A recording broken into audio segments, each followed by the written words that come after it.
Once upon a time, back in 2016, I was lost.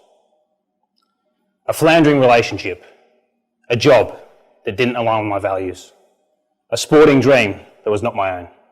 It wasn't my best year. How many of you have felt lost before? I know for me, it was a really difficult time. I want to be really honest with you about that, because I think it's important to acknowledge our challenging times. It's okay to not always be perfect.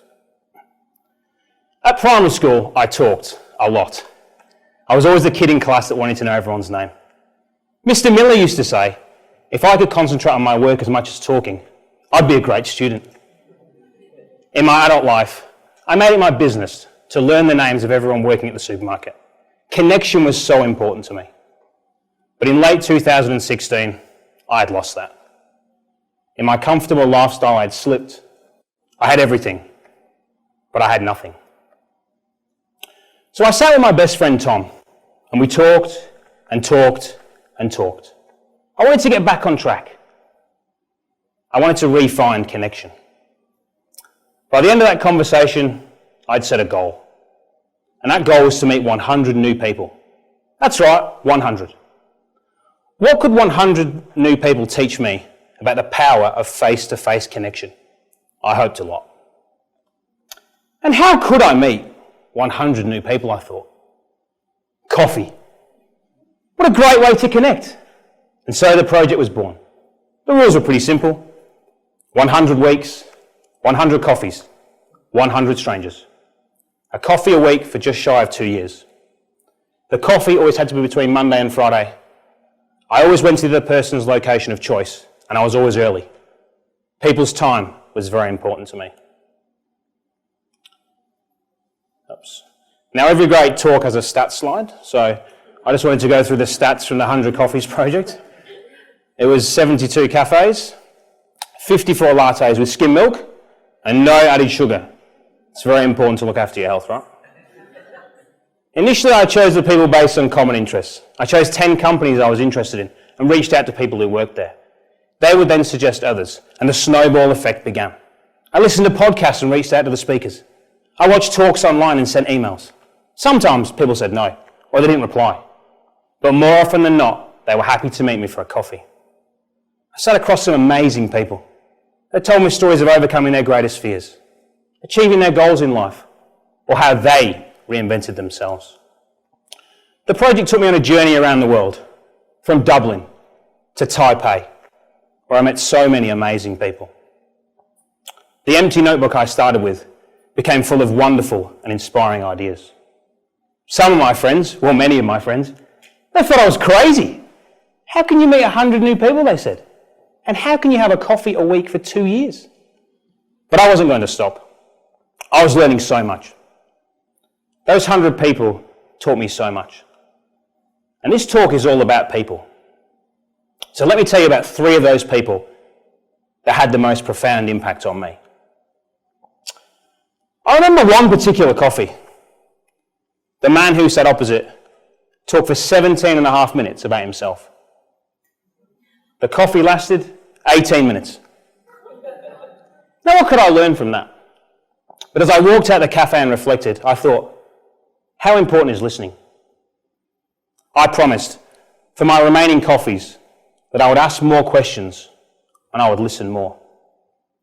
And then there was the corporate executive, who at 3:30 on Friday, having made me wait 45 minutes in his city office to meet, cancelled our coffee. Now, if you remember back to my rules, it was 3:30 on Friday. I had until just 5 p.m. to organise another coffee. The project was over. Frantically, I looked around. Who could I meet? And there he was, James, the receptionist. And the conversation went something like this. Excuse me, reading his name badge. Hello, James. Hello, I'm Chris. Look, I'd really like to have a coffee with you. Can we please have a coffee? And James, he looked at me rather strangely. He replied, yeah, sure, we can have, what's this about? No, James, look, I'm doing this project, I'm doing 100 coffees in 100 weeks. Can you please be coffee number 80? Can you keep this project going? Yeah, sure, I can have a coffee with you. We can go down for a coffee. And so James was coffee number 80.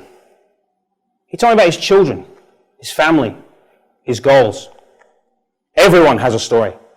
You all have a story.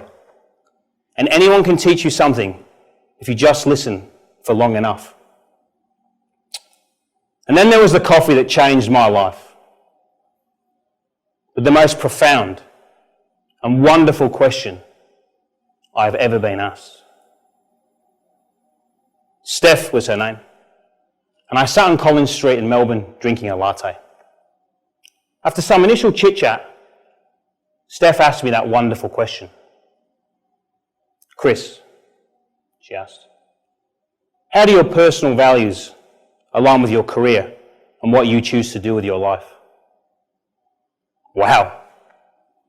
Is that a question anyone's ever asked you? Would you even have an answer to that question? It's a life-changing question. And it changed my life. Frantically, thoughts rushed around my head. What could I do about Steph's question? What did Steph mean? So I went home and began to write. On the left-hand side of the page, I wrote down the words and phrases that resonated with me. What was important to me? What were my values? Kindness, fun, learning, my friends and family, having an impact in the world. These were words that resonated with me and ended up on my final list. On the right-hand side, I wrote down the activities, the things I was doing in my life at the time. There weren't too many ticks when I checked them against each other.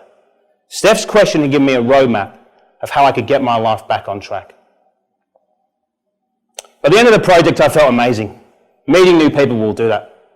No longer was I lost and drifting along through life. I was inspired. I was achieving my goals. I had passion. The project was amazing, and the impacts on my mental health were so profound. But this might sound really strange. But this talk isn't about cappuccinos and lattes, sugar or sweetener. This talk isn't about coffee at all.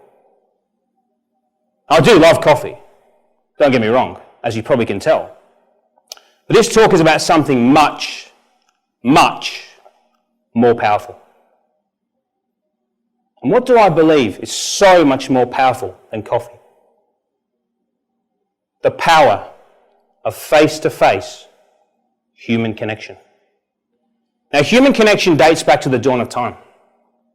Our ancestors drew cave paintings of us hunting together and forming communities together. Anthropologist Robin Dunbar wrote that the greatest predictor of a species' brain size is the size of its social network. That is why our brain has grown and developed so much. 600,000 years ago, in what is now Africa, scientists believe that ancestors of Homo sapiens lived with a brain a similar size to ours. They appear to be the first species to hunt together and form social groups.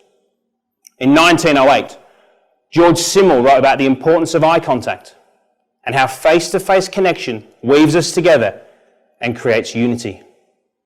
But in recent times, face-to-face connection has changed with advancements in technology.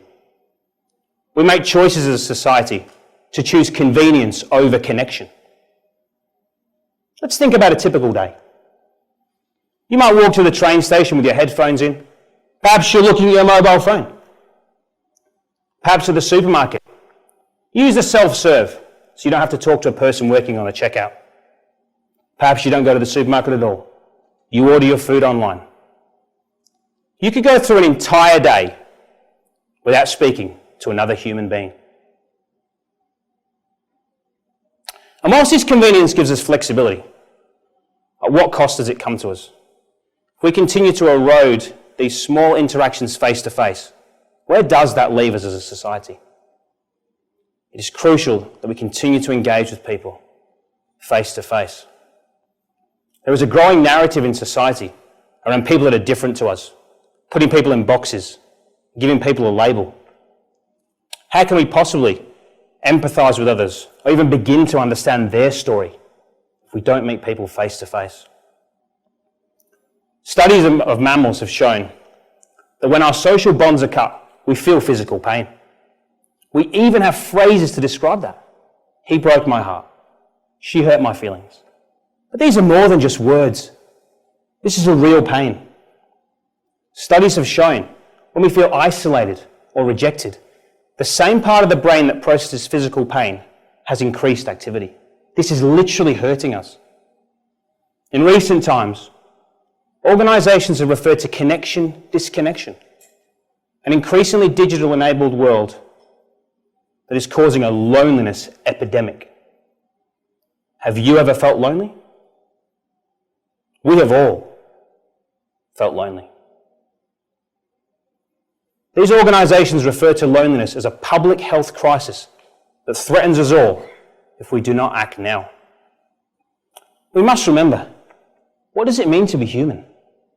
We have laughed together, we have loved together, and we have cried together, face to face, and we should continue to do so. Where so many of our most personal moments are shared online, I can't help thinking, we live in a less personable world. So how do we get back?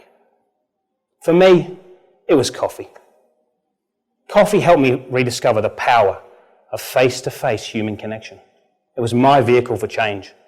For you, it might be different. Let's think of some ways that you can connect with someone new. You could volunteer, join a sports club, throw a street party, meet your neighbours. If you don't know the person sitting next to you, say hello. I challenge you to do that today. Take my tips or use your own and connect with someone new. The 6 degrees of separation theory suggests that we are 6 connections from everyone else on the planet.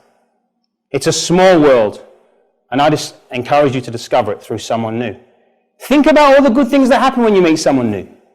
You could find a business partner, a life partner, or maybe you might just find your Steph, who asks you your life-changing question.